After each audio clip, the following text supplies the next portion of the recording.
ఒకటి ఇప్పుడు మీరు అంటున్నారు ప్రధానమంత్రి చాలా సీరియస్గా కమెంట్స్ చేశారని, కానీ భారత్ తీసుకున్న చర్యలతోటి పాకిస్తాన్ కూడా కొన్ని యాక్షన్స్ ప్లాన్స్ అయితే వాళ్ళు రెడీ చేసుకుంటున్నారు. సిమ్లా ఒప్పందాన్ని మేము రద్దు చేస్తున్నాం అన్నారు. ఇప్పుడు సిమ్లా ఒప్పందం రద్దు వల్ల మూడో దేశం ఎంట్రీ అవడానికి అవకాశం ఉంది. చైనా పాకిస్తాన్కి సహకరించే ఛాన్స్ ఉన్నది. అంటే పాక్ ఆక్రమిత కాశ్మీర్ని మనం ఒకవేళ మళ్ళీ మనం వెనక్కి తీసుకోవాలని ప్లాన్ చేస్తే చైనా కూడా ఎంటర్ అవ్వచ్చు అన్నది ఒక డిస్కషన్. చైనా వాళ్ళ సమస్యల్లో వాళ్ళు ఉన్నారు. ట్రంప్ 245% టారిఫ్ పెట్టాడు వాళ్ళ మీద. వాళ్ళ సామాన్లు ఎక్కడ పంపించాలి, ఏ దేశాలకు పంపించాలి, భారతదేశంతో మనం ఎట్లా దగ్గర అవ్వాలని వాళ్ళు ఆలోచిస్తున్నారు. అందుకని అన్నారు కదా, dragon is going to dance with elephant అని. అంటే చైనా మరియు భారతదేశం మళ్ళా కలిసి వారిద్దరూ కలుస్తున్నారు, ఆలోచిస్తున్నారు అన్నది ఒక విషయం జరుగుతూనే ఉంది. కాబట్టి ఎప్పుడు కూడా చైనా ఇప్పుడు ఎకనామిక్ గా వాళ్ళు చాలా దిగజారిపోతారు. ఈ 245% ఈ టారిఫ్స్ విధిస్తే వారు కూడా ఈ విధమైన దీంట్లో ఉన్నారు. వెళ్ళి ఉగ్రవాద దేశమైన పాకిస్తాన్ కు సపోర్ట్ చేయాల్సిన అవసరం కూడా వాళ్ళకి లేదు. సిమ్లా అగ్రిమెంట్ ను పాకిస్తాన్ ఎన్నోసార్లు ఉల్లంఘించింది. యాక్చువల్ గా సిమ్లా అగ్రిమెంట్ ప్రకారం కశ్మీర్ అన్నది ఒక బైలేటరల్ ఇష్యూ, మన ఇద్దరం మాట్లాడుకోవాలి కానీ వేరే చోట మాట్లాడకూడదు అన్నది మనకున్నది. పాకిస్తాన్ ఎన్నిసార్లు లేవనెత్తింది దీన్ని, యునైటెడ్ నేషన్స్ లో లేవనెత్తింది, G20 కాన్ఫరెన్సెస్ లో ఎప్పుడు వీలైతే అప్పుడు లేవనెత్తింది. సో సిమ్లా అగ్రిమెంట్ ఎప్పుడో వాళ్ళు ఉల్లంఘించారు, దానివల్ల ఒరిగేది ఏమీ లేదు. ఆ తర్వాత ముఖ్యంగా భారతదేశం నుంచి తీసుకున్న చర్య ఏదైతే ఉందో, సింధు జలాల ట్రీటీ ఏదైతే ఉందో దాన్ని మనం తాత్కాలికంగా ఆపివేశాం. అందువల్ల పాకిస్తాన్కు రావాల్సిన నీళ్లు ఈ 3 నదుల నుంచి ఏదైతే ఉన్నదో దాన్ని మనం రిస్ట్రిక్ట్ చేస్తున్నాం. ఈ రోజే నిన్న పాటిల్ గారు జలశక్తి మినిస్టర్ వాళ్ళందరి మీటింగ్ జరిగి వాళ్ళు నిర్ణయించింది ఏంటంటే డీసిల్టింగ్ చేద్దాం, వీలైనంత నీటిని భారత భూభాగంలోనే మనం ఆపుదాం. ఆ తర్వాత చెక్ డ్యామ్స్ ఇవన్నీ ఉన్నాయి. వీలైతే 1 సంవత్సర కాలంలో ఇంకా 2 projects already Jammu and Kashmir లో మొదలయ్యాయి. ఇవన్నీ చేస్తే ఒక నీటి బొట్టును కూడా మేము పాకిస్తాన్కి ఇవ్వమన్న ధోరణిలో భారతదేశం పెడుతుంది. సాధ్యమయ్యే అవకాశం ఉందంటారా? టైం పడుతుంది. అంటే మనం డ్యామ్లు కట్టాలి, రిజర్వాయర్లు ఉన్నాయి ఆల్రెడీ, దానికి లక్షల కోట్ల డబ్బులు వెచ్చించాలి. ఆల్రెడీ 2 ప్రాజెక్ట్స్ నడుస్తున్నాయి కాశ్మీర్.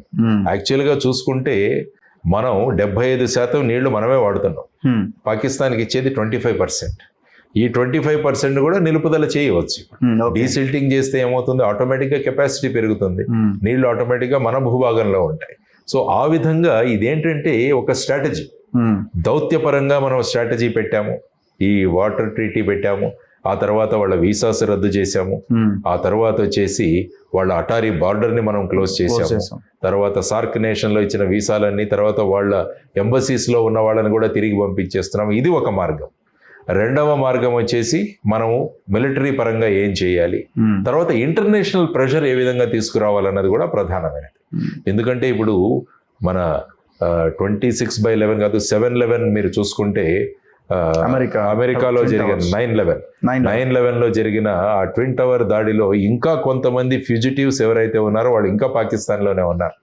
కాబట్టి వాళ్ళను కూడా తీసుకురావాలని అమెరికా కోరుతుంది. అమెరికా యొక్క తులసి గారు కూడా మాట్లాడారు. వారు ఏమన్నారు, America is with India, go head అని వారు అన్నారు. అనేక దేశాలు మనకు సపోర్ట్ చేస్తున్నాయి. కాబట్టి ఇంటర్నేషనల్ లెవెల్లో కూడా మనం ఒక ఐక్యతను తీసుకొచ్చి పాకిస్తాన్లో ఉన్న ఉగ్రవాద సంస్థలన్నింటి మీద యాక్షన్ తీసుకోవడానికి ఇది మంచి అవకాశం. ఇంతకు మించిన అవకాశం మళ్ళీ గతంలో లేదు, రాదు. కాబట్టి దీని అవకాశాన్ని మనం వినియోగించుకుంటున్నాం. ఆ ప్రకారంగా వాళ్ళు చేస్తున్నారు. మన ఇండియన్ డిప్లొమసీ ఏదైతే ఉందో వాళ్ళు ఆ విధంగా అంతర్జాతీయ, మనకి ఎప్పటి నుంచో మనం కోరుకుంటున్న 2 ఉగ్రవాదులు అక్కడ ఉన్నారు. ఒకడు దావూద్ ఇబ్రహీము, ఇంకోటి వచ్చేసి మౌలానా మసూద్ అజర్. వీళ్ళను కూడా తీసుకొచ్చేయడానికి ఈ ప్రయత్నాలు, ఈ సమయంలో అదే ప్రయత్నం చేయాలి మనం ఖచ్చితంగా. సో ఇటువంటి పరిస్థితులలో భారతదేశం, ఎందుకంటే పాకిస్తాన్తో డైరెక్ట్గా యుద్ధం పెట్టుకుంటే గెలుస్తాం మనం, కానీ ఆ భూభాగాన్ని ఏం చేయాలి మనం? ఆల్రెడీ ఎకనామిక్గా ఎంత దారుణంగా ఉన్న పరిస్థితిలో వాళ్ళని తీసుకొని మన వనరులన్నీ మళ్ళా వాళ్ళకి ఇచ్చి అక్కడ ఏం ఉద్ధరిస్తాం చెప్పండి? మనం 3వ స్థానానికి వెళుతోంది భారత ఎకానమీ. 5 ట్రిలియన్ ఎకానమీ దిశగా మనం ముందుకు చేయాల్సినది ఏంటంటారు మరి? ఒకవేళ టెర్రరిజం దీని మీద మనం ఏ విధంగా ఉక్కుపాదం మోపగలగాలన్నదే మన first priority. Military option is always there. తర్వాత ఏంటి, పాకిస్తాన్ ఎక్స్పోర్ట్స్ ని మీరు క్లోజ్ చేయగలుగుతారా?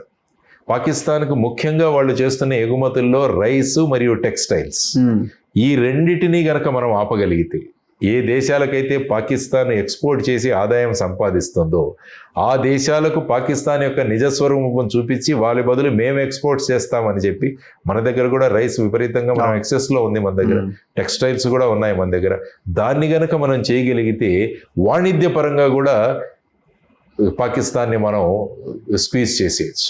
ఆ తర్వాత వాళ్ళకున్న కరాచీ పోర్ట్ కానీ గదాఫీ పోర్ట్ కానీ వీటి మీద కనుక మనం చర్యలు తీసుకొని మన నేవీ ద్వారా అక్కడ సరఫరాలను కూడా మనం అడ్డుకోగలిగితే ఏమవుతుంది అంటే వాళ్ళను టోటల్గా ఐసోలేట్ చేసే అవకాశం ఉంటుంది. కాబట్టి ఈ విధంగా అష్టదిగ్బంధనం చేసే ప్రయత్నంలో భారతదేశం